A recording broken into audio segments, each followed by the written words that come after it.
values of x, y and z is given in terms of ABC and you have to find this expression. So before starting with those three identities, just have a look on what has been asked in the question. The question is asking the value of this. So if you see this and this, can I write like this? This is nothing but x plus y whole square minus z square. So the question which has been asked is nothing. So x square plus y square plus 2xy can be written as x plus y whole square, and this minus z square I have written separately.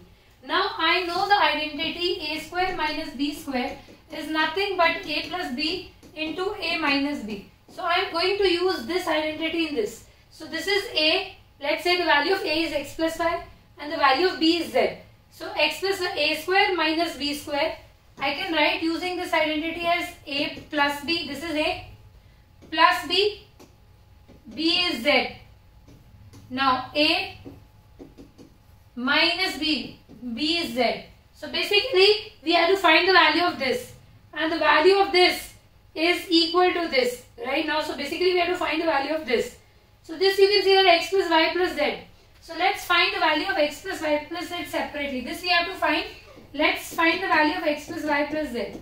So the value of x plus y plus z is b plus c minus 2a, this is x, c plus a minus 2b, this is y, and a plus b minus 2c is z. If you will see this 2a, a and a cancelled, this b and b is 2b, minus 2b cancelled, c and c is 2c, minus 2c cancelled. This is nothing but 0. The value of x plus y plus z is coming 0. So this is what we have to find. This is equal to this and the value of this is 0. So this is equal to 0. So this is our final answer.